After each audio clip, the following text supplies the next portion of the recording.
Oh, how I hope you all listened to that roll-in tape that we run for the prep for the show. We were both, me and Paul Alexander, were clairvoyant in our vision of the future. So that was over a year ago. All right, great show today as well. Elizabeth Kucinich is here. The Great Betrayal is her book, The Battle Against Making America Healthy Again. She has a load of data on how things are going the wrong way. You might think things are going well. They, according to Elizabeth, are not doing so. We're going to get an update on the Diddy trial from our friend Emily Knows Everything, Emily Hagan. And then Debbie Lerman is going to stop by. She is the author of a new book, The Deep State Goes Viral, Pandemic Planning and the COVID Coup. Put simply, it could have been a regular public health response. In fact, I don't know if you saw the new announcement from the CDC on bird flu. Guess what? Infection control is the response, the way it has always been. Thus layeth the Great Barrington Declaration. We'll talk about that more right after this. Our laws, as it pertains to substances, are draconian and bizarre. The psychopaths start this way. He was an alcoholic because of social media and pornography, PTSD, love addiction, fentanyl and heroin. Ridiculous. I'm a doctor, for sake. Where the hell do you think I learned that? I'm just saying, you go to treatment before you kill people. I am a clinician. I observe things about these chemicals. Let's just deal with what's real. We used to get these calls on Loveline all the time. Educate adolescents and to prevent and to treat. If you have trouble you can't stop and you want help stop it, I can help. I got a lot to say. I got a lot more to say.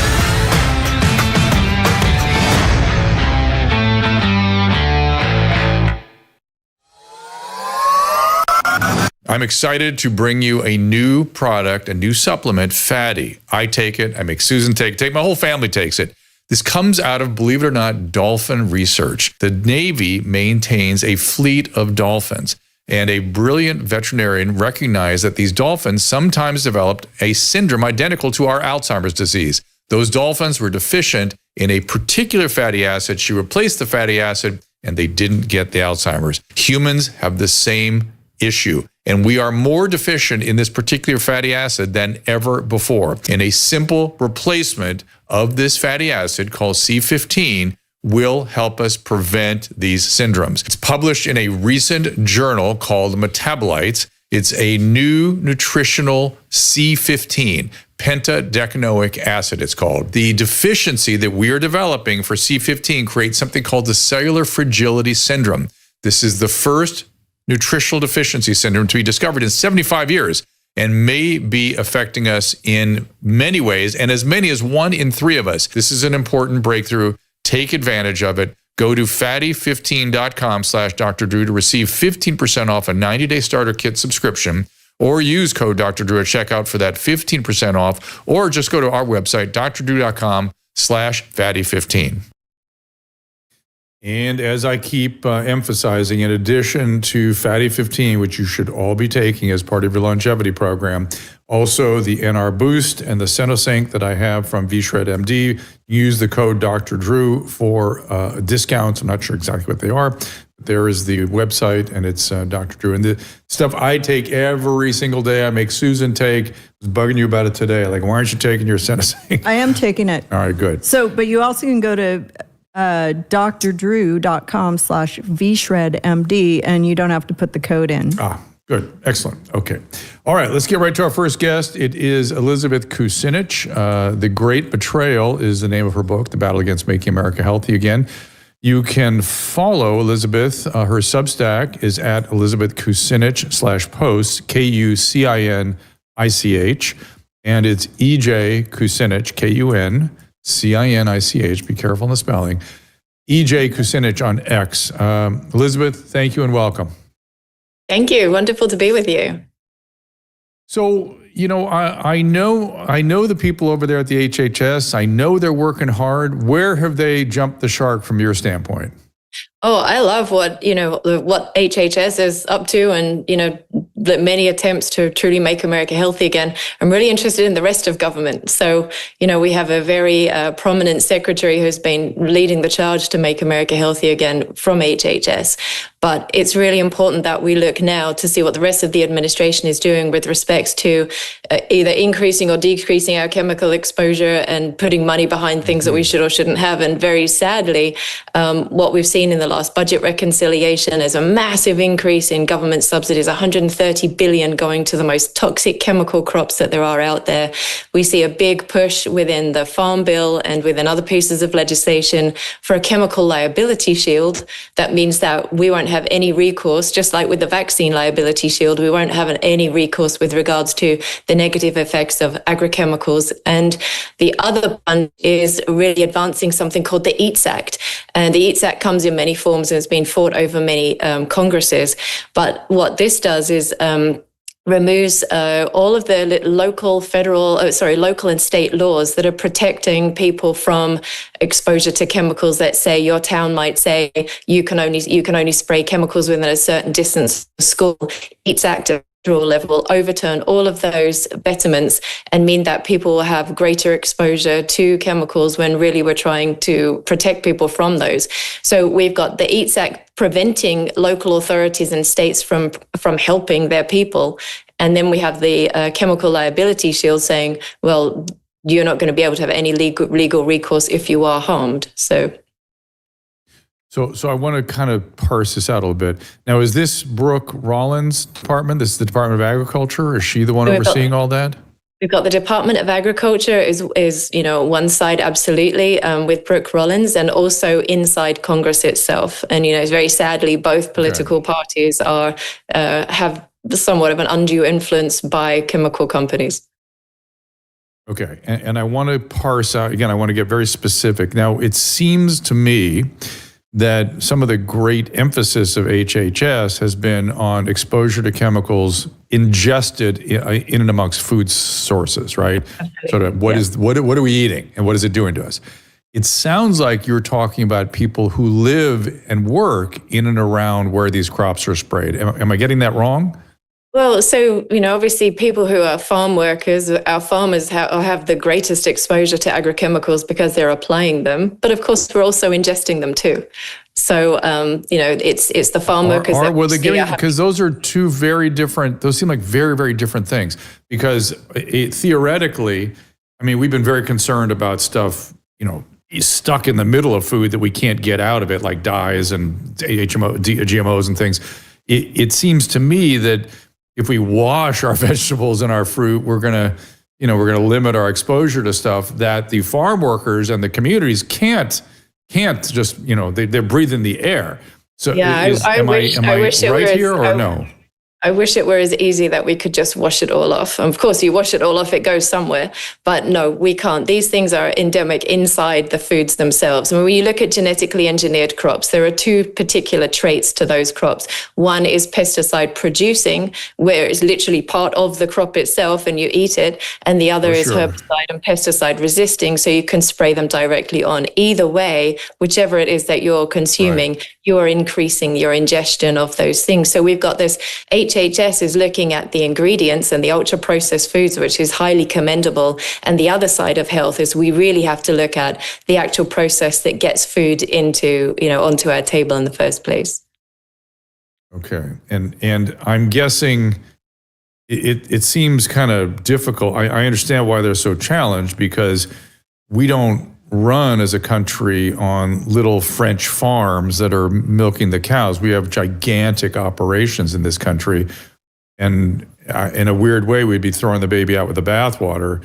Do you have a plan for how we manage all this? Well, I assume they feel they need it in order to deliver the crops. From a federal level, of course, there's been major attacks on the family farm. The foundation of any kind of economy is our producer class. And it is our farm worker, which is, our farmer, who is the foundation of our economy here still, and the foundation of our health, ever so important. Sadly, from a regulatory and a governmental standpoint, we've been exposed to policies that have really advanced, get big or get out.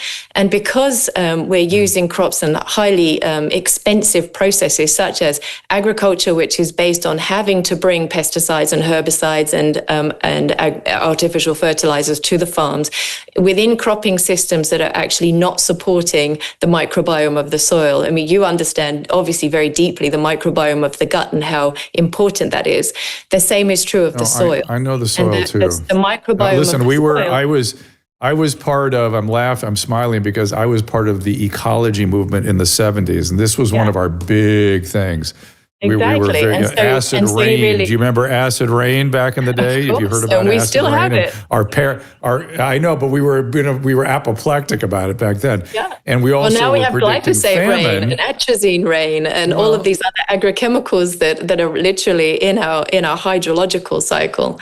But it's really. But isn't glyphosate out? Isn't it out now, or is it still in the cycle? It's the largest, one of the largest used herbicides that there is out there. It's not out at all. There's just a discussion about it. But this is the thing, we need to be able to, and you too, to bring on as many guests as possible to help to educate legislators that there's a system of agriculture that advances chemical thinking, and there's a system of agriculture that advances biological and understands the ecology, and that is organic. It's regenerative organic, and we know there are thousands of farmers in America who know how to grow with rotations, increasing the resilience of our crops, reducing the numbers of herbicides and pesticides because it's simply not warranted within those systems, and that build as you understand, the importance of the immunity of the body. The farm field has the same kind of immunity too, depending on how we farm it. And we have the idea of intervention in the human body. The interventionist part of that in the farm system is the chemicals, and it is broken the ecological immunity of our lands. And there's a way to heal that too. We just need for USDA and also EPA to look into that more seriously. I mean, two questions. I mean, one is I hear a lot about regenerative farming. I thought it was kind of coming on. We have a partner here, Paleo Valley, who's very involved with the regenerative farming. I have two questions. A, how much of the farming is presently regenerative? Is it a tiny percentage? I really don't know. And then how did you get into this field? Thank you. Well, it is a very small percentage in America that is regenerative organic. And one of the big reasons for that is that farmers grow to basically the formula of government, and government subsidies are sponsoring the crops that are most chemical intensive. They're incentivizing systems of agriculture, which really reduce the resiliency of our farm system. And then the government goes and supports with crop insurance. They says, okay, you've broken your farm system, you've made your system less resilient. We'll come in and we'll save you there as well. And this isn't for the farmer. It's not for the consumer. It's not for the nutrition density of the food. This is really a giveaway to the large agrochemical sector. It's to big tractor, big seed, big chemical. And many of those companies are not American anyway. I just don't understand why that's, why we're really proponents of these kinds of policies.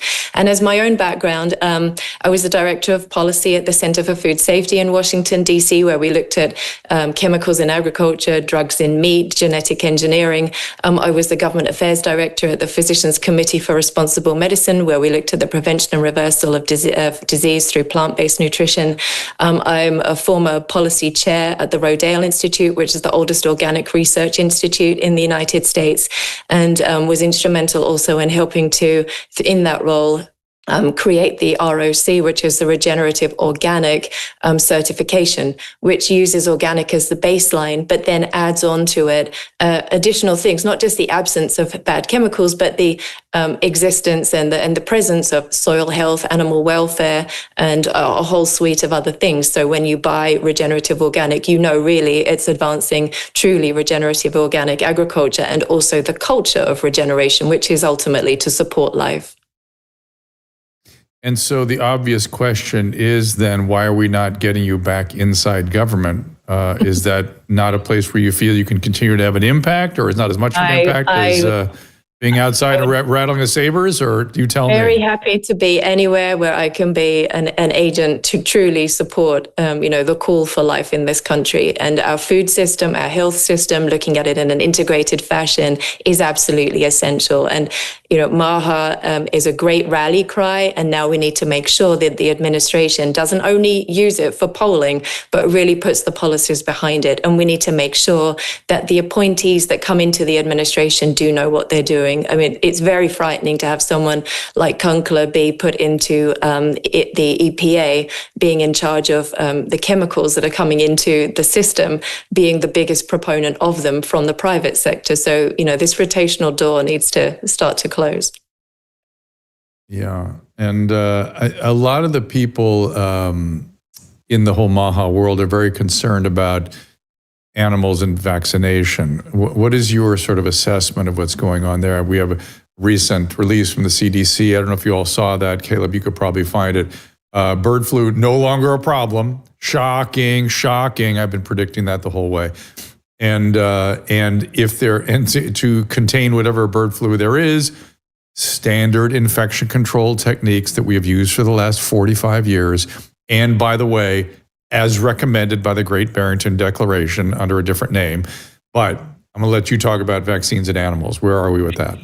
Well, I mean, let's look at really boosting the immune system of the body, be it an animal or a human being. We need to make sure that the animals are living in a condition which gives them ability to have fresh air, go outside, be able to move, eat good food, have social distancing, not be completely crowded and not be able to move, not be fed ultra-processed foods, genetically engineered grains. I mean, all these things are the way that we are housing our animals in these industrial systems is, of course, a breeding ground for, diabolical amounts of all different kinds of diseases that go through there. And we're using so much, not just looking at the vaccines, but we're using so many antibiotics within our animal community in factory farms that we're causing for them not to be working in human beings.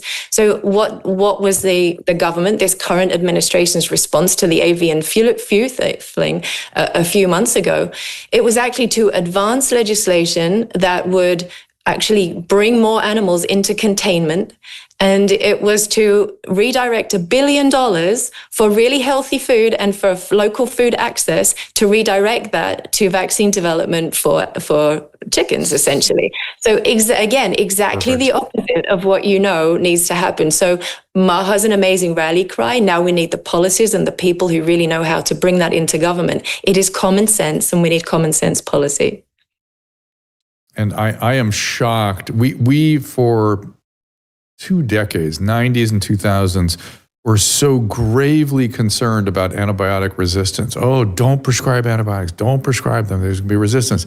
And then all of a sudden we're giving them to every animal on Earth, even without infection, just giving them all the time. And I've not heard one peep about the microbiome since all that started, which is also kind of a tell, isn't it? Absolutely. And you look at how many antibiotics, I think it's like 80% of the antibiotics consumed in this country are used prophylactically in our animal populations, just so that you can keep them in confined, horrible cages and at high density.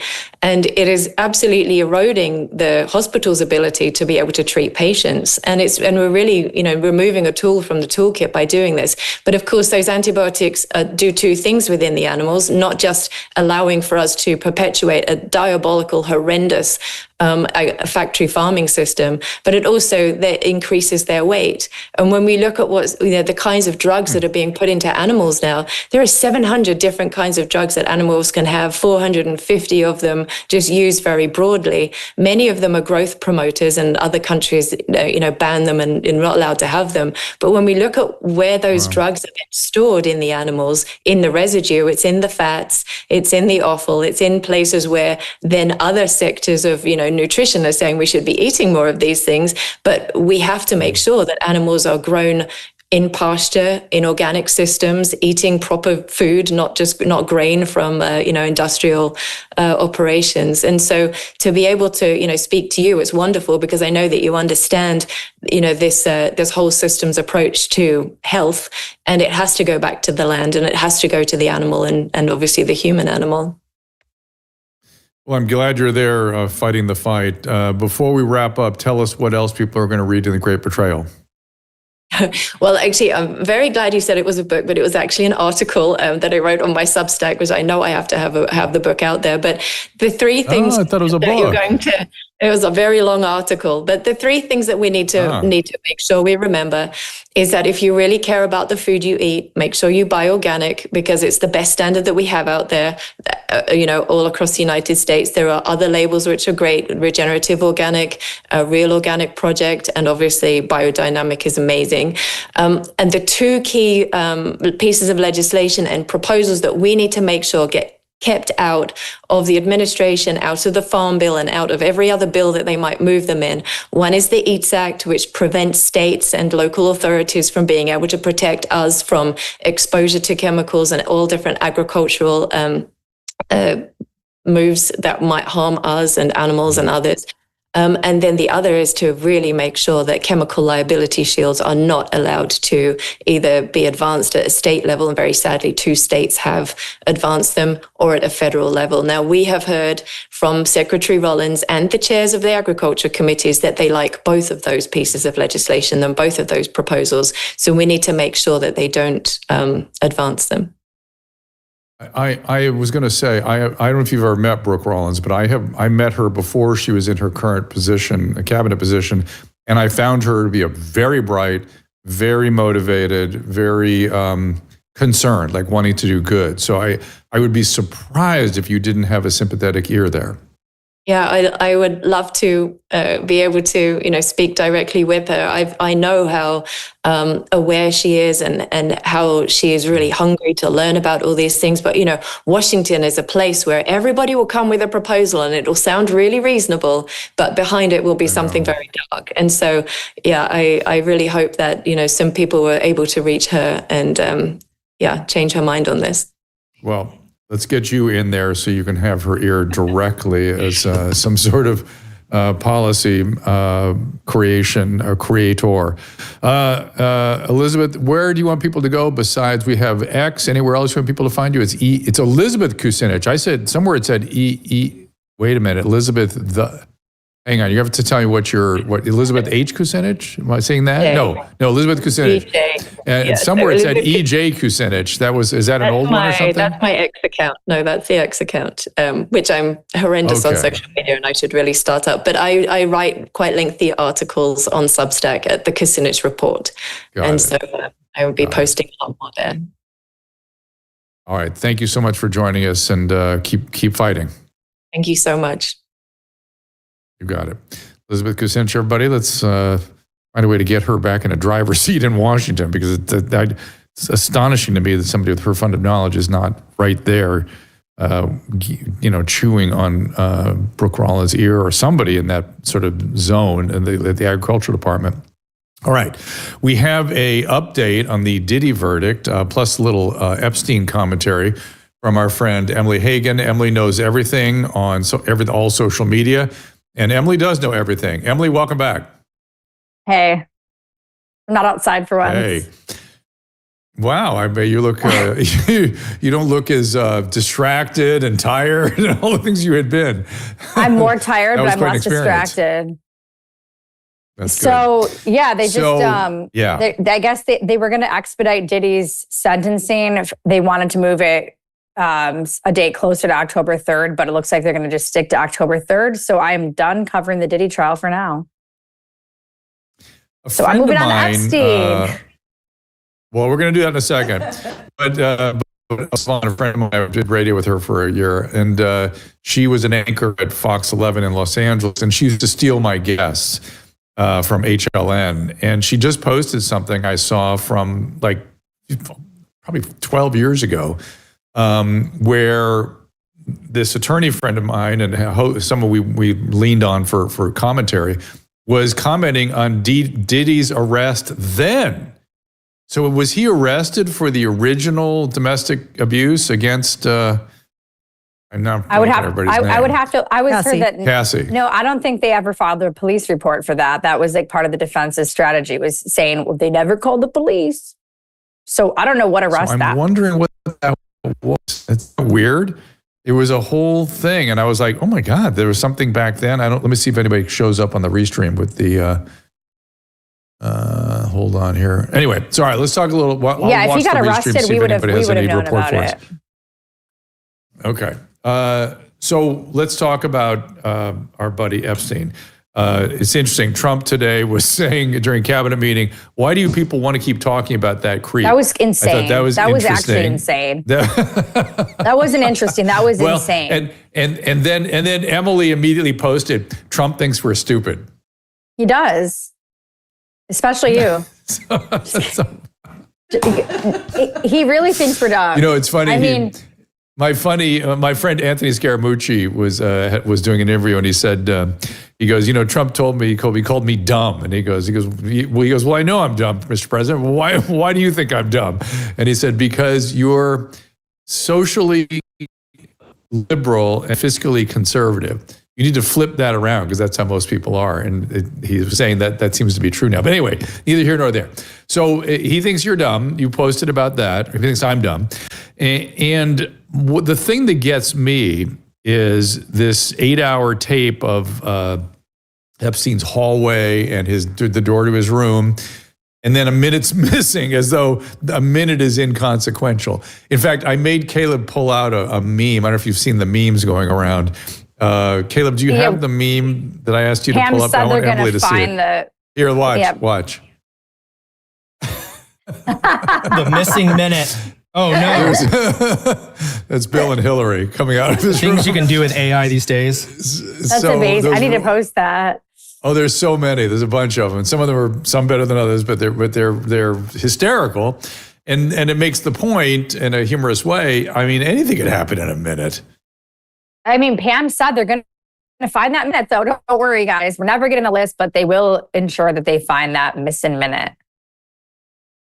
Pam Bondi I think said that? the whole thing is, she said it today after Trump was asked that question in the press conference. That was the question that was asked. The reporter asked Donald Trump, what happened to that missing minute? And he said, I'm sorry, I'm going to take this for a second. Why are we still talking about Epstein? Why are we talking about that creep? I'm sorry, what? And then after Trump went on his little rant about why we should stop talking about Epstein, then Pam chimed in and said, don't worry, we're going to find the minute. We don't want the minute. We want hours and hours and hours of footage. We don't care about the missing minute. Well, maybe Caleb cares about the minute, but. And Emily, there's a bigger question afoot. And I saw it, I had it myself, and immediately it showed up on my Rumble rants here. And that is, okay, Epstein had nothing to worry about. There's no list. He didn't do anything wrong, or he knew he didn't do anything wrong, or he didn't worry that there was anything really problematic in the information that could be released about him. Why the F does somebody commit suicide if that's true? Right. That's what everybody's. There's so many memes about that now. What you're saying, okay, it doesn't make sense. And then why would Ghislaine be, if they had thousands of victims and she was only trafficking them to Epstein? I don't think he had enough time. He's not Diddy. He didn't have time to do freak-offs that often. We know there was other clients, so it's very strange. I think the strange part is that they're the ones that started this. They invited those 15 influencers to the White House on February 27th and handed them binders, poorly printed out, horrible font. Yeah. Typos that said Epstein Files Phase 1, and they had the influencers wave them around in front of the West Wing. And they're the ones that made the American people excited about Epstein again. So now they're mad that we're wondering why that first phase was underwhelming, but now they're just saying like, oh, we didn't find anything. It's over. And if indeed Kash Patel and Dan Bongino are telling the truth, let's just take that assumption for a second. Or let's say he's lying. Let's say they're lying. Why would they lie? What theories are out there that you find credible that would, other than protecting, I would imagine somebody from another government or something, or could there be negotiations underway with Middle Eastern countries that could get undermined? I mean, what do you imagine? I guess you could imagine anything, but what is the most credible argument from your standpoint? I think you know what it is. You just don't want to say it. I don't think we I can know what it say it. Yeah, we all know what it is. We can't say it. You think though. Trump's on the? You think Trump's on the list? Is that No, what you think? I mean, well, I did find it odd the timing of Elon saying that Trump's on the list, and then a day later he announced that he's launching an America party. Like he knew. It's almost like he threw a preemptive strike at Trump. He knew that Trump's administration was going to fumble the release, and now he's got all the people on his side again. That was a pretty smart move. But everyone's saying that everyone thinks they think he's a puppet of Israel. That's what people think. That's the only argument I've seen online. Well, Epstein is. Trump is or Epstein is, or both of them. They're saying Trump is being controlled by Israel. Okay. He just was given the Nobel Peace Prize. He was nominated by Netanyahu yesterday. Yeah. So your thing is he wants that Nobel Peace Prize, and he might have to protect a few things to get that. That's how I don't you see know it? if he cares. I don't know if he cares about the Nobel Peace Prize, but I mean, I just find the timing odd. You know, those influencers after the binder, some of the same ones were invited to a private luncheon with Netanyahu under Chatham House rules, and then they were never allowed to talk about it. And then, you know, the Iran thing happened. Trump kind of fumbled that, and now people kind of forgot about that. But now I'm seeing more backlash than ever before. I've never been able to post anything without MAGA people coming for me. Today was the first day where I didn't have a single negative comment talking about Trump. Like they're all pissed off about the Epstein files. And my understanding, you're a moderate, right? You're just a reporter. Yeah. You're moderate. You don't have a position on it. Okay, and I feel like there's no list. Why would a guy who has a clandestine sort of set of videos, essentially, which is really what people think there is, the only list he would have would be from the aircraft, because they're required to maintain a list of who goes on and off the aircraft. Yeah, I think that's, he's not like writing a list. Yeah, but the list of the aircraft is not a sign of guilt. I mean, you or I could have gone on Epstein. You know, see if somebody invites you on a plane. I know free people to go that have been on that plane. Okay. And do they have concerns that they could be outed in some way, or that were they involved in something else? And that could have looked I understand weird? what you're saying. Okay, so say there's no list. Then why did they tell us there was a list? That's the problem. Pam Bondi should have never said the list was sitting on her desk. Now she's trying to backpedal and say, I didn't mean it. She's the one that said it. We're not the ones that were like. 100%. I agree with that. Why? I agree with that. And I agree with, yes, that these are the two big points in my point of view is why that, why all the fanfare around list when there probably is no list, and then why a man committing suicide that has zero problems, according to Dan Bongino, you know, zero concerns. He has nothing to worry about. And or let's flip that around even. Why would somebody want to murder him then? Forget he didn't commit suicide. Or is he really dead? Or he's not dead. I have a theory, guys. Oh, Caleb. I have a theory. I was wondering, I really wanted Caleb to chime in. Yeah, so you remember whenever... He's exposed to a lot, Emily. He's exposed to a lot of conspiracies. Think about this. So remember a month ago whenever I was saying that the Diddy trial looked like a show trial because they went after a RICO case they were never going to get, and they were trying to just make a show of it. He has to be punished for something. That's what the public wants. So they're going to give him 5 or 6 years, and then it's going to go through. My theory, I stop looking at their words and I look at their actions. Everyone is acting like Epstein is still alive and in witness protection right now. That's how they're acting. He's off somewhere. They have no story that they can construct with everything they've all said. A lot of the people in power right now were podcasters and show hosts before they got government jobs. They built this up really big because it gets lots of views all the time when they would talk about the Epstein stuff. And then these guys get in there and then they see the truth. Caleb, and they're like, what? We don't know. We can't tell anyone. What do we? That's my assumption. You have gone with me to Washington and met the people that round up the social media folks.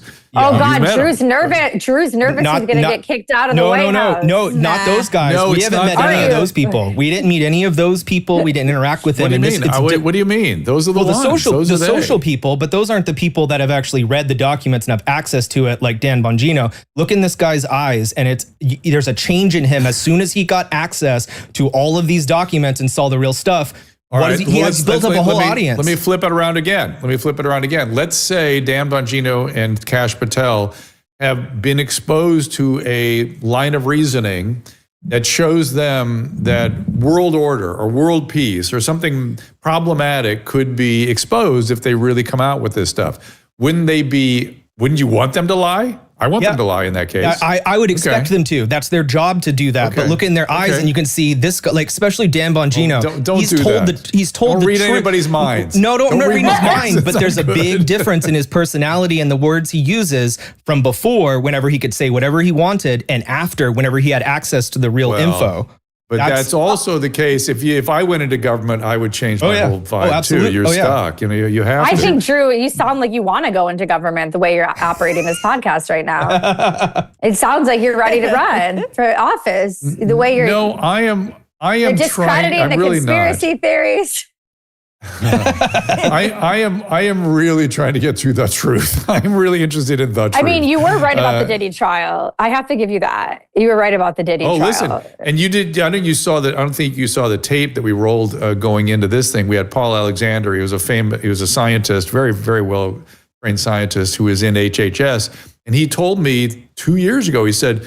He goes, the deep state, the bureaucrats are running everything and they think they know better. And I was just blown away. I couldn't believe it. Public servants not serving the public will blew my mind. And then I said, you're going to need somebody to come in here and rip this apart and a vice president that backs him because this is going to take a while. And he and I were just spot on about what has been uncovered and what I keep hearing about what's just under the surface in Washington. I'm hearing it on the Department of Justice side. I've got a bunch of friends there. I'm hearing it on the HHS side. I've got a bunch of friends there. And I want the government to serve the public will. Anyway, I digress. The point is, I'm kind of interested in the truth right now, and I don't know if we're ever going to get it. And if we do get it, we're not. People aren't going to believe it because say they are telling the truth. Say like what they said was true. No one's going to believe that because it's not interesting. People have their imaginations are far more interesting than whatever Pam Bondi and Trump just told us. People want to see Oprah on the list. They want to see, you know what I mean? They're not going to be happy until the people they hate go down. So they're not going to believe it. Even if they were handed the truth on a silver platter, they're not going to believe it anyways. So at this point, it's all just a show. So as two moderates, what do we do with this? How do we get people to sort of, I don't want to say kumbaya, but how do they get them to sort of calm down? Listen, Susan and Trump shouldn't have told people he shouldn't have made this big promise that he couldn't keep. Did he make that or did Pam Bondi make that? It was in his campaign. Like that was part of the reason a lot of people voted for him is they were like, we're going to finally get the Epstein files. So now for him to say, are you talking about Epstein? By the way, I do believe we're going to get something. I really believe it. I feel like, I'm going to make a prediction. I feel like we're moving through something now where these officials are lying with intention. They almost like want you to know they're lying because they're doing something systematic and they will let us know on the other side when they can. That's my bet. We'll see. We will see. Well, I think that's the only way they can really steer the ship. They have to give us something because they have lost a lot of the base and people are too riled up. Too many feathers were ruffled today. But anyways, I'm going to go write my list of people I hope are on it. Your Epstein wish list. Everybody has one. Everyone has an Epstein wish list, just like they have an Amazon wish list. There's people they wish were on the list. Put me on it just to create a stir. Put Caleb on it too. Just he was there with the camera. Put Susan on it. Put Susan on it. That's so funny. She wishes I was there. But the reason I actually really want you to do this, Susan probably would be on it, right? The least suspicious. You wouldn't You've known my her. wife. You've known my wife a short period of time, but you clearly understand her. So good job. But I want her. I want you to put her name on a list because I want to watch how these things evolve. I wanted to use a little experiment, see how these conspiracy theories develop and where they go. But what I'm thinking about right now, before I let you go, is Susan and I got addicted to Love Island. I blame Kat Tim for this, and more Susan got addicted than I. And they kicked a woman off 2 nights ago for using a derogatory. I wouldn't even call it a racial slur. A derogatory descriptor. I saw that. Okay. Right. And I've heard that word from my Asian family members. So I know it's used a lot, and but they were not Chinese though. And so Chinese people took exception to it, and I understand. Yeah. And the fact that she had to be canceled, I want our world to evolve to a point where she can be held to account. She has to apologize publicly to the extent that everyone is satisfied. And I want it to be cowardice to just remove people from existence. That is a disgusting move. You cease to exist. That is what the Soviets did. That's what the Chinese do. You disappear people. We should not do that.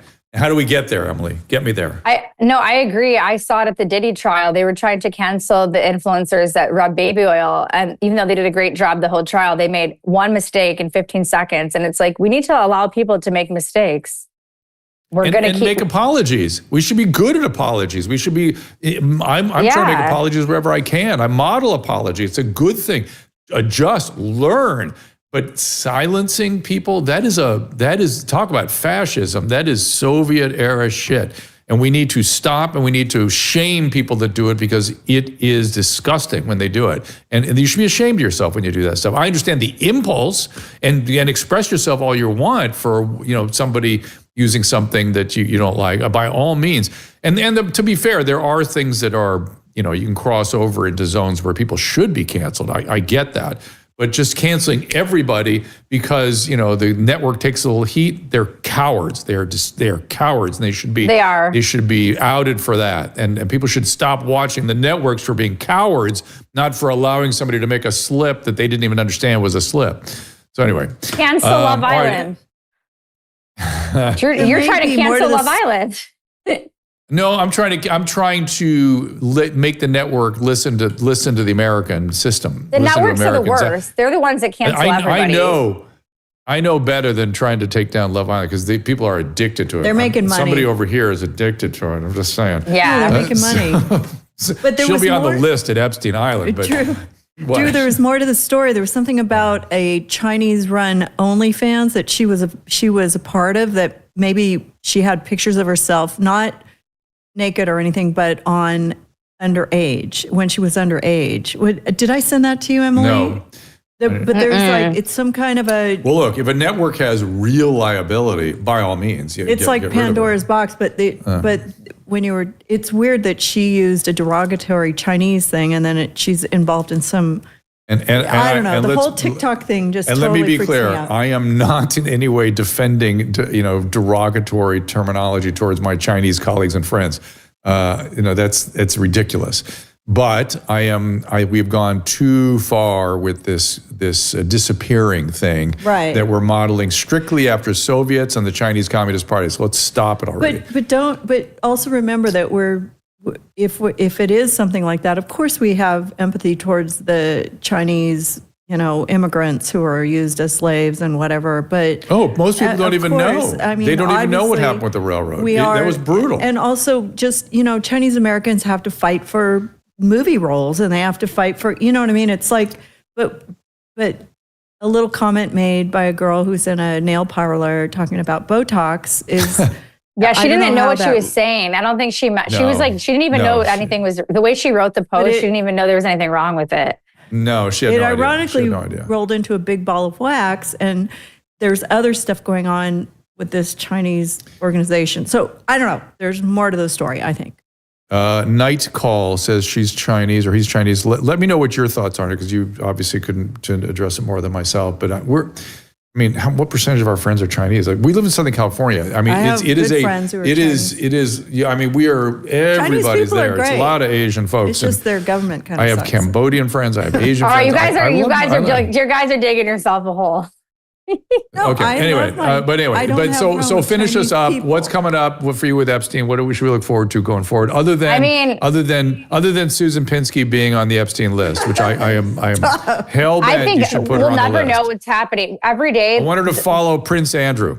Prince Andrew, Susan Pinsky. Just put her right in there, okay? So people do not miss her name. Right under Prince Andrew. You got it? Yeah. Okay. Susan's number 2. Yeah, I don't know. I think every day this administration is giving us some chaos to look into. So I was worried that if I got back to LA, I would be bored and have nothing to talk about. But here we are. And I already made 3 videos before 10 a.m. today because this administration is just the gift that keeps on giving.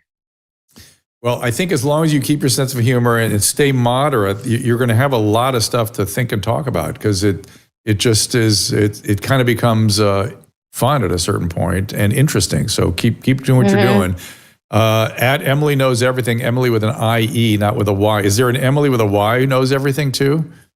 Not yet. This one that doesn't know anything. You better get that quick. Yeah. Caleb, help her with that. And we will see you, I guess, back in LA. Is that correct? Yeah. All right. I'll see you guys Thanks, in Emily. Pasadena. Bye. Appreciate it. Bye-bye. Ta-ta. We are in New York right now. That's why we're saying back home. Okay, so what we shall do now is take a little break. I want you to pay attention. These are all people that support us. I'd mentioned Paleo Valley. Of course, they are very interested in regenerative farming. And I mean, Autumn is all about, they just do, they have educated me about a lot of the importance of this stuff and how much it can be done and why we're not doing it is sort of mysterious to me. I get their giant business interests and whatnot, but we should be really supporting more of what Paleo Valley represents. Same thing with regenerative fish farming that Chef Gruel talks about. If you want to follow Andrew Gruel on Twitter, that he definitely is on X, somebody to follow about all this stuff. And again, don't forget the V-Shred MD products. They are a way to live longer and better well. I am a big believer in fighting oxidative breakdown of our cells, and we now have ways to do that by increasing NAD, by increasing the reduction in zombie cells, by using resveratrol to help support our natural killer function. These are all things we can now do with essentially no side effect or no significant side effects, and they are having real impact on people's well-being. And then finally, PQQ to maintain our muscle metabolism, which is the other big thing. Lift weights, everybody. Resistance training, the key in aging. It is probably more important than anything else. Debbie Lerman here with us up next. We'll be right back. The Wellness Company knows that taking charge of your family's healthcare is a top priority, and that's why they're constantly innovating to deliver the products and services to help you be rationally ready. Be sure to have the medical kit for kids on hand, whether you're a parent or grandparent. It treats 20 childhood conditions, including nausea and vomiting, allergies, asthma, inflammatory illnesses, even bioterror, God forbid. Listen, croup, ear infections, lice, it's all available in the pediatric emergency kit. You can also order the kids kit with an EpiPen should your child be at risk of anaphylaxis. And those EpiPens are carefully sourced and well priced relative to other EpiPens in the market. All 7 kits, each customized for a different purpose, come with a telemedicine consultation and a guidebook. Skip the scramble to an urgent care waiting room full of sick people and expense, or a pharmacy where there's no guarantee they'll have what you need. Go to drdrew.com/TWC for 10% off any medical emergency kit, or the supplements for that matter. That again is drdrew.com/TWC. We are stocking up this summer with products from our friend at Active Skin Repair. This, of course, is the Hydrogel Hypochlorous Acid. It also comes in a spray. It's great for adults, children, kids. Has an antimicrobial. That's the secret ingredient, which is hypochlorous acid. It's been used in hospital for years. It's also a great soothing agent for bug bites, wounds, sunburns, which I may be using in a few minutes. Also, speaking of sunburns, I use their hyaluronic acids hydrating serum every day, and I certainly will be using it as soon as I get out of the sun. So if you'd like to stock up this summer, these are great products. Go to drdrew.com/skin repair to get a discount off of what is already a great price. Smell is sexy. Or sushi. Or Dr. Drupinski. What?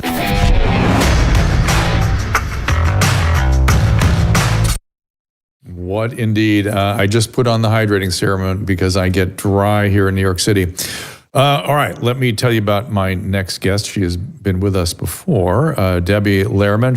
She has a new book. I'm not misspeaking about that. Her book is The Deep State Goes Viral, Pandemic Planning and the COVID Coup. There's so much to be said on the COVID so-called response.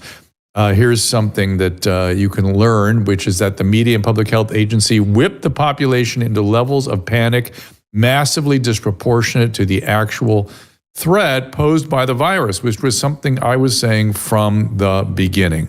Debbie, welcome back. Welcome to the program. Thank you so much for having me, Dr. Drew. It's great to be here. So talk to me about the book and, what I feel like I'm laughing because I feel like people want to move on from this, and people like you and me don't want to move on from it because we must never forget and we must understand thoroughly how this happened and how to remove the forces that could allow it to happen again. Yes. I agree with you completely. And I know people want to move on, and I know they're tired of hearing about COVID. And that's why I didn't even put COVID in the title of the book. So The Deep State Goes Viral is really about what are the power structures that were in play that made the COVID response possible, and what is happening with those power structures now, and what are they continuing to enable. And that's what I like to focus on. So we can talk about the details of COVID, but that's not as interesting to people anymore. What's really interesting is to me, and I think should be interesting to everyone, and I hope it's interesting to people who read the book, is how is our world structured right now? Who's in charge? Yeah. Who's making the decisions? And are they in the best interest of us, we the people, or are they in the best interest of the deep state, which is what my contention is here in the book, is that most decisions that are being made on our behalf right now are being made by a conglomerate, which is the deep state. And I can explain that if you'd like. Well, I do want you to, but I want first to, shine a light on this one issue that I've been worried about, which is the very discipline and function of our public health officials and system, both in terms of how they're trained, how they look at the world, and what they're empowered to do. It all seems completely out of line. Every element. And it runs exactly contrary to medicine as I understand it. And somebody told me that explicitly. I forget who that was on the show, that the public health mandate runs contrary to the mandate of the practicing physician, which is take care of your patient. And as such, there's infinite potential there to do harm, because they're not interested in people's well-being. They're interested in some weird collective something. I don't even understand what their actual point of view is, really, because it should be a carefully honed judgment based on the care of the individual and protecting those whose job it actually is to protect the individuals, the patients in question. But public health is not. So tell me about that first. What has run so far amok? And why so many physicians with public health degrees? I noticed that happening in the 90s. Like, why do you need public health training? You're practicing medicine out in the community. Why do you have that after your name? What did it do? So it became very popular also, but go ahead. Well, unfortunately, like everything else in medicine in this country, and public health has been completely corrupted and co-opted by commercial interests, by pharmaceutical companies, by conglomerates of hospitals and insurance companies. So public health used to be a really tiny, really not unimportant, but not something that people would ever hear about. Small. Yeah. And as far as taking care of things that public health takes care of that are important are issues that affect the health of people in a group that might not be able to be addressed by individual practitioners. So water, hygiene, things that have been solved pretty much a long time ago. So there's not a lot left for public health to do except address things like infectious disease. Infectious disease is also not a big deal, but at all. It is not a big deal right now with hygiene and with modern medicine. But what happened was that public health merged with biodefense. And that's what the book is about, partly, which is that the COVID event was not a public health event, and the response was not a public health response. They were both they were both the result of the takeover of public health by the deep state, which is that has been Sasha Latipova's contention. I think she said it was DARPA. I forget the organization. Yeah, I'm sure you're familiar with her point of view. Well, go ahead. So Sasha and I have worked a lot together, and we put out a huge report called the COVID dossier, which documents the military and intelligence basically control of the COVID operation worldwide. And so what I'm not understanding is because they didn't come clean about it anywhere, or we haven't yet come clean about it.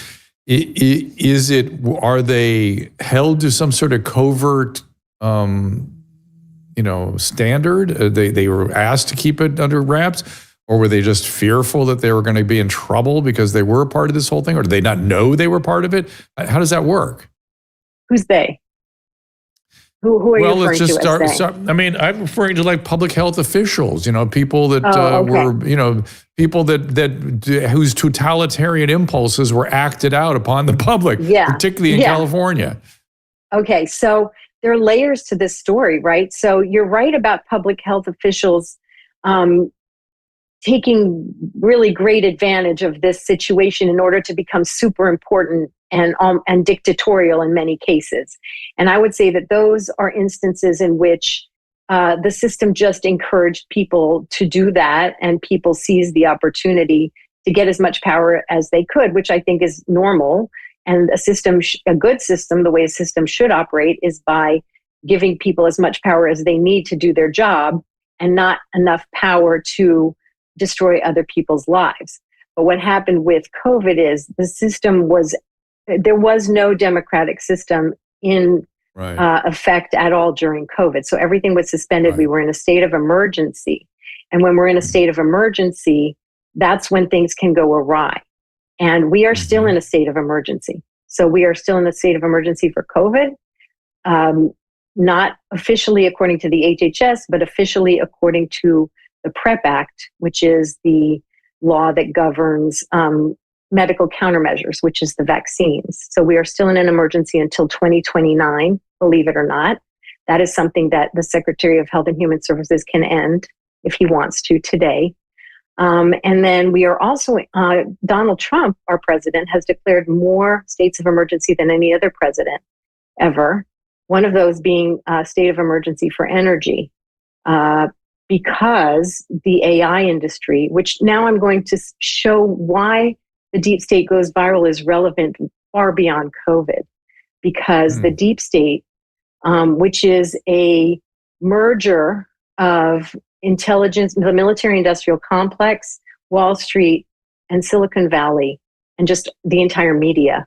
And they operate in kind of an extra legal, extra constitutional space when there's a state of emergency. And so they can get a lot of power and a lot of resources and a lot of money through all kinds of activities like the ones that they carried out during COVID. And now it's the exact same thing. It's an exact parallel is happening right now with AI, where we're in a state of emergency for energy.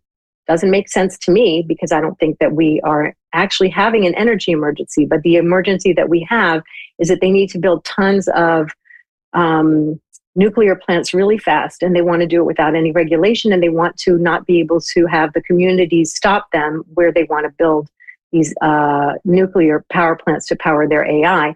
So we're in a state of emergency. President Trump said the day after he was elected, a few days, he went to the World Economic Forum and said, well, we didn't think that we could do it, but now we did. Now we have this beautiful state of emergency, and we can build whatever we want.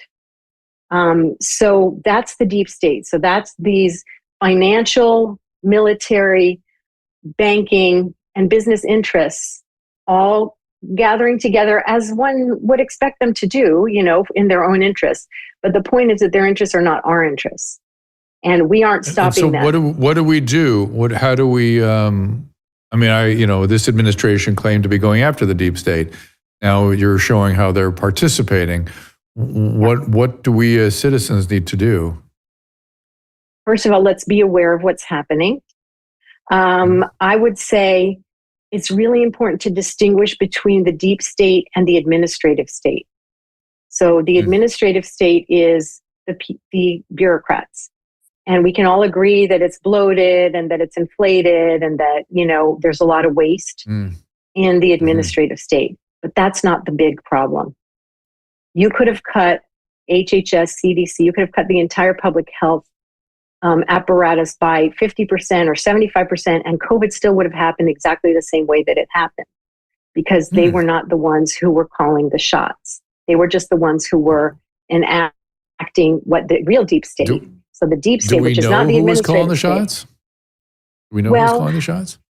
I can give you long lists of names, but they won't mean anything to you because it's not Fauci. Fauci was one of many, many, many. He was mostly the public-facing guy who was supposed to convince everyone that this was actually a public health emergency and we had to follow the science, but he was representing something completely different that had nothing to do with public health. And why would the PrEP Act cause people to be so alarmed at this virus that they supposedly knew about and would understand it wasn't that profound a risk? Or was it something about it that could have posed a more serious risk? SARS-CoV-2? Yeah. You mean? So I don't know. So SARS-CoV-2, obviously, we're still debating where it came from and what it was. And my contention, and mine and Sasha's contention actually, is that it doesn't really matter where it came from, whether it was naturally occurring or from a lab. I think it was from a lab. But some people think it didn't exist, and some people think that it was just a hoax. It doesn't really matter, because once they decided that there was a state of emergency and that this thing, whatever it was, posed a national security threat, which they declared, they didn't declare to the public, but they declared in private on February 4th, 2020. February 4th, 2020, there were no deaths and there were barely any cases in the United States of America. And there were like a few hundred cases worldwide. And they declared that it was a national security threat. At that point, it suspended the entire legal structure that normally protects us with regulations, with oversight, so that they could do Operation Warp Speed.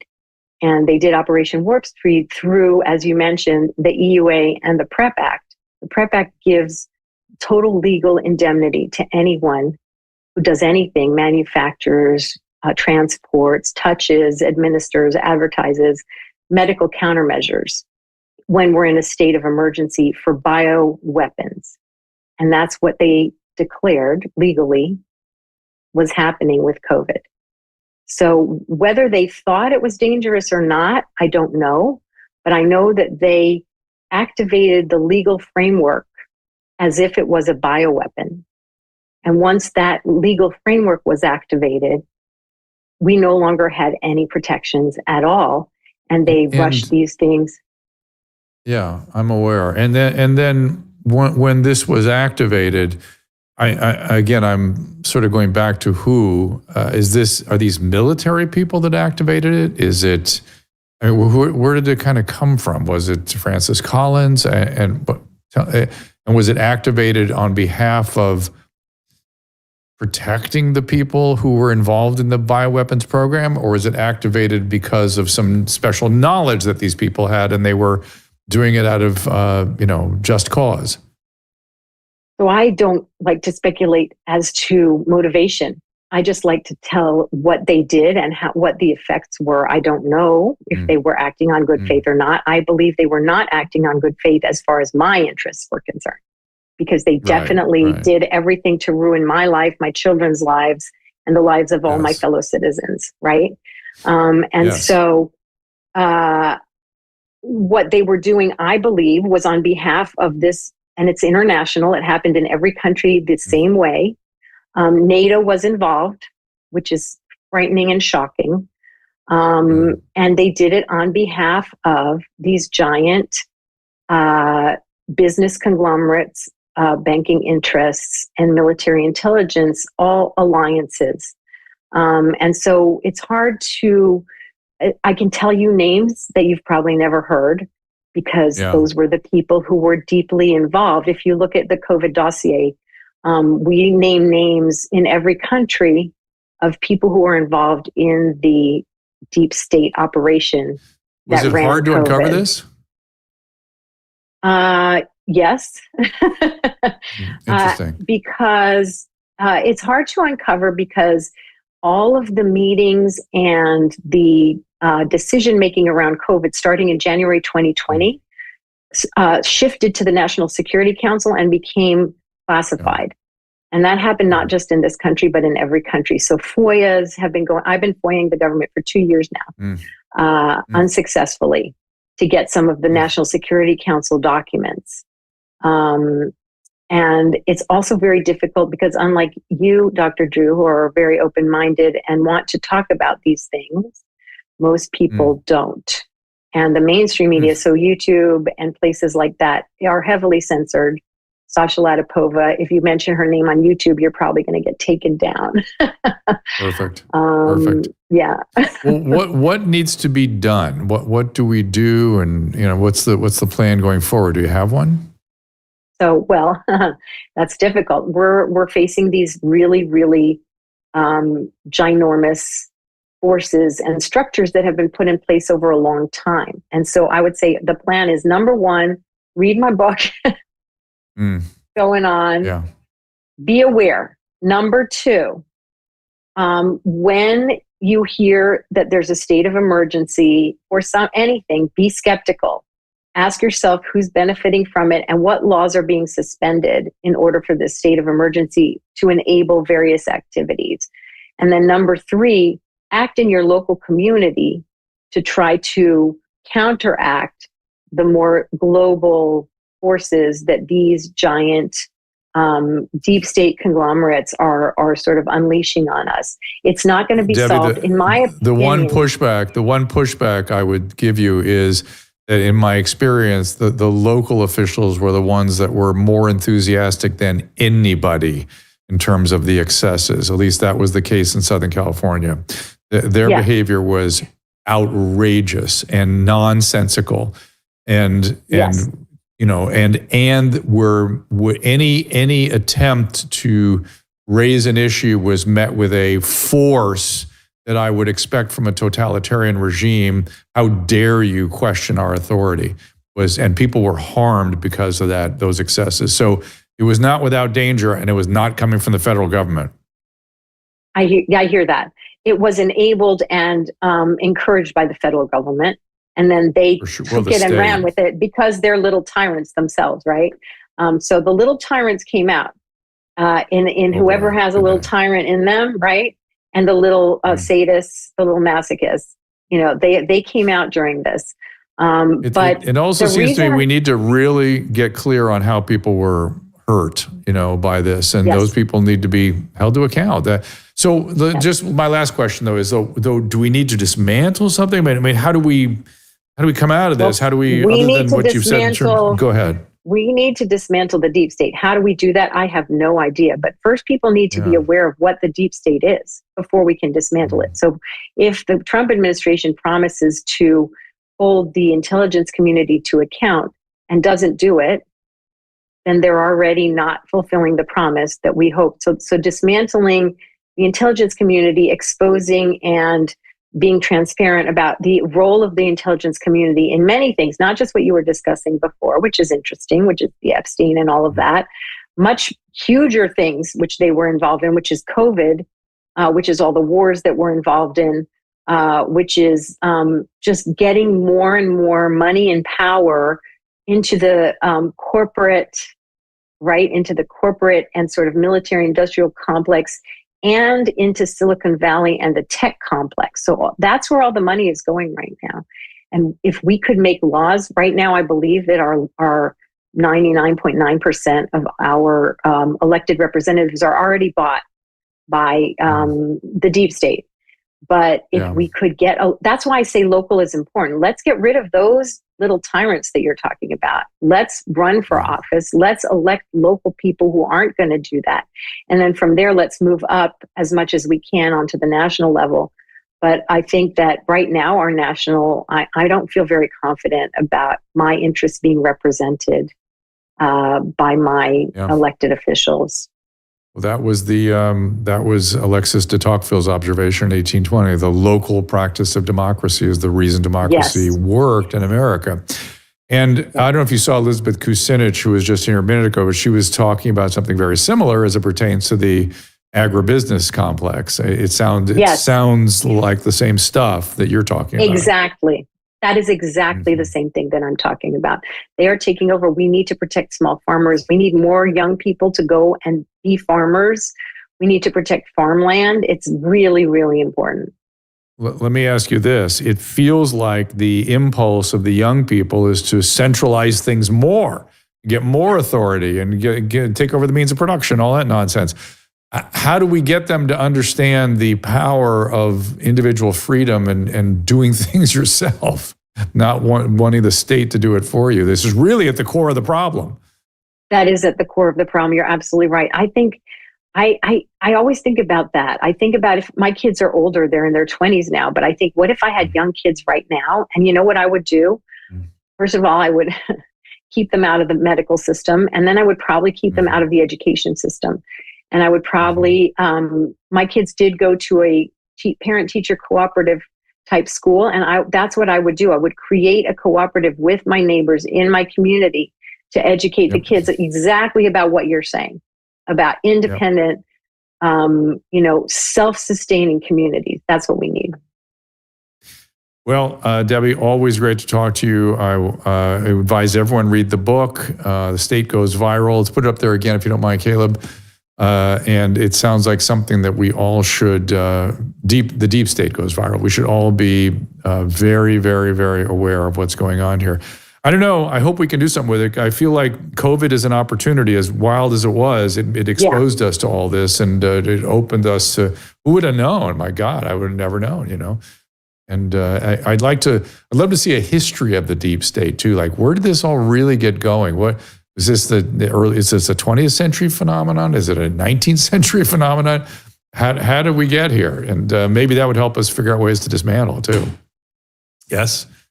Those are great questions. And I think some people are working on that. And I think that's a really good area to explore. Refer me to those people. Thank you so much, Debbie. Appreciate it very much. Thank you so much for having me. You got it. And I want to be sure to give you Debbie's particular where you can find her, which I think I neglected in doing that. But as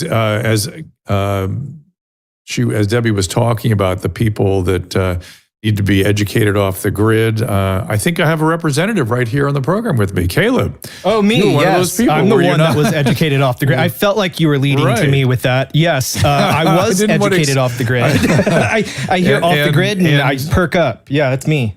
And is it a good thing? Is it? Does it help you see some of this stuff? Positives and negatives to it. It was great. Before you do, let me give Debbie's particular. Then I'm going to let you say that what the positive. Debbie is Debbie Lerman, DIBBIE LERMAN. It's .substack.com, and that's all she wanted was the Substack. So tell me the disadvantages.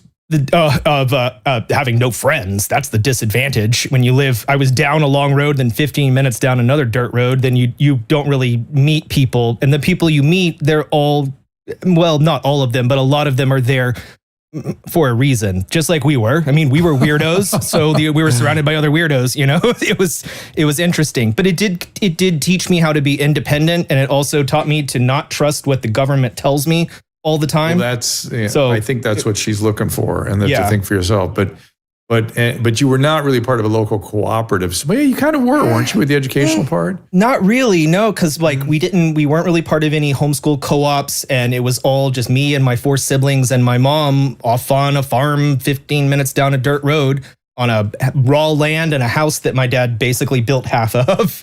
It sounds like exactly what Debbie was talking about, like a perfection. Now, think about nowadays, though, it would be much, much different, because nowadays we have things like Starlink, and homeschooling is a lot bigger. You'd have a lot more co-ops. Yeah. It's not like the early, Wild West days where it's, we're all wearing our matching denim shirts and pants, and it's not like that anymore. Homeschooling is a lot cooler these days. But yeah, it really did. That's the positive, is it really made me look at just government and influence and any public figure as they're another human being. And we are the ones that control the food supply anyway. We're the farmers. We're the people with the animals. If things go bad, all of these important people are going to be rushing in to try and get what we have with, our dirty fingers working in the dirt all the time. So I learned that, all that stuff. Yeah, I learned it's interesting. Yeah. It's like everyone needs to go back to the time of Cincinnatus, if you know who that is. That the returning to the farming in some fashion seems to be to the earth and there's a lot of movement now to return to the not the crafts. What is this called? Where you can build things and you have damn it, writing and crafting. Complaining about this. Basically, No. The what would be like, bricklaying and like trades. The trades. Get back to the trades. Oh, yeah. And we need to really reinforce the trades and train people in the trades and get back to the trades and just sort of back to basics is what it all sounds like to me. But I don't know. Yeah. I feel very overwhelmed by it all, I must tell you. Well, and it also... I'm glad we're talking about it. It also makes you think about how, people that aren't in your little circle, like we were very, very traditionalist, splinter group Catholic homeschoolers off on a side.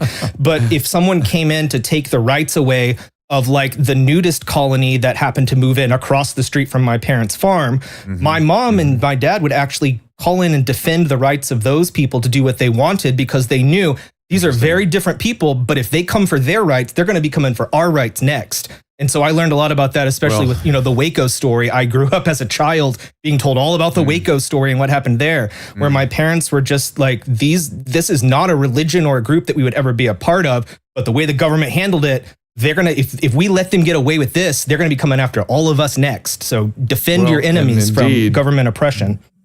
I agree with that. And the impulse these days seems to be to empower government to do more centralized, give them more centralized authority. And I am mortified by that.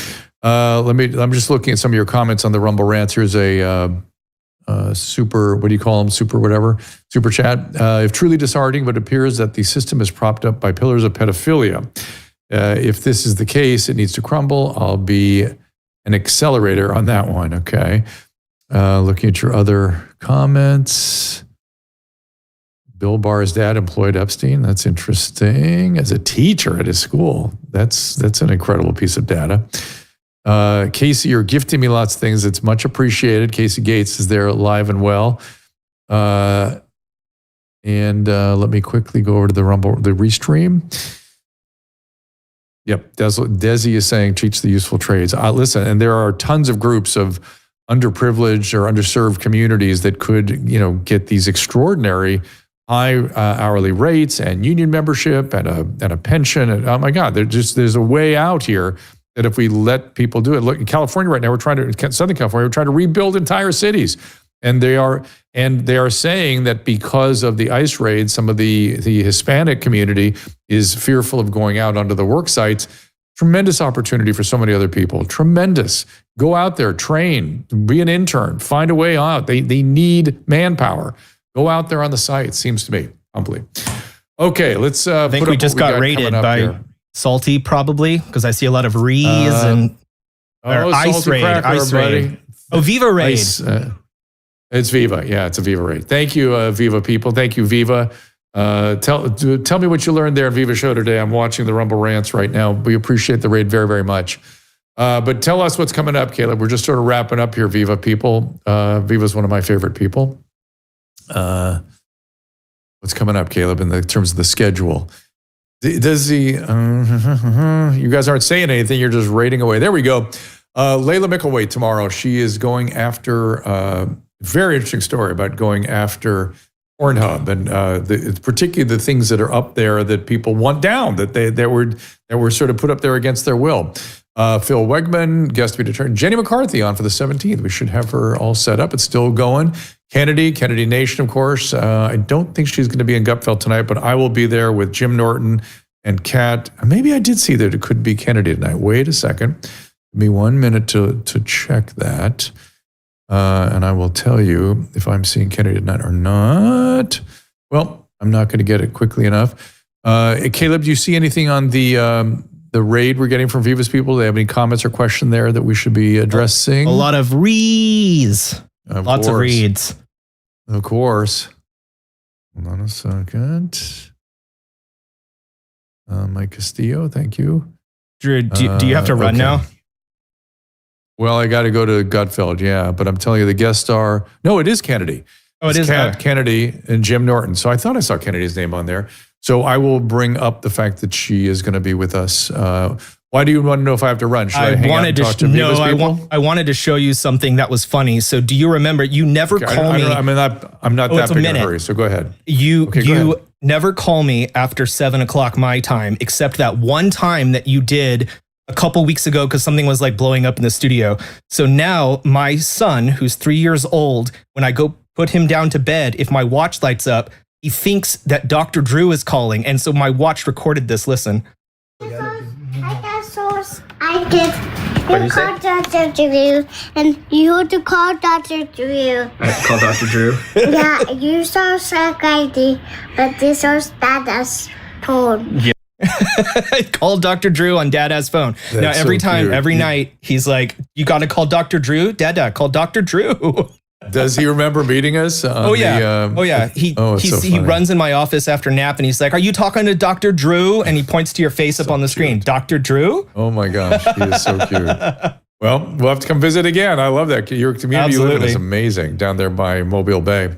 Okay, everybody, we appreciate you being here. Tomorrow, the time is back to, let me see, make sure it's back to normal. Yes, I see it as 2:00 Pacific. That's right. Normal time.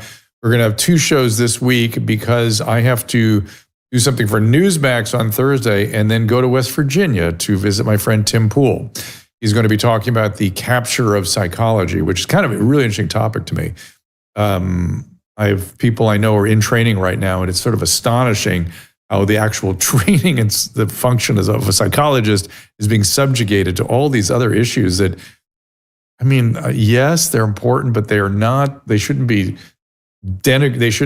subjugating everything else, the actual training of being a good psychologist. All right, let me quickly look at you guys from the Viva. All right, well, Viva, thank you for rating us, but we're just at the very end here. You guys missed a great show. I suggest you, if those of you that came over from Viva's, go back and look at the recording because it was really, really interesting today. It's all about the deep state and what they've been doing to us. You'll like it. See you tomorrow at 2:00 Pacific. Ask Dr. Drew is produced by Caleb Nation and Susan Pinsky. As a reminder, the discussions here are not a substitute for medical care, diagnosis, or treatment. This show is intended for educational and informational purposes only.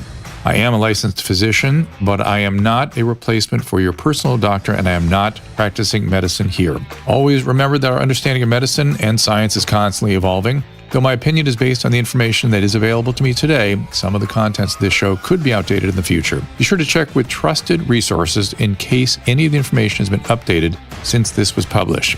If you or someone you know is in immediate danger, don't call me, call 911. If you're feeling hopeless or suicidal, call the National Suicide Prevention Lifeline at 800-273-8255. You can find more of my recommended organizations and helpful resources at drdrew.com/help.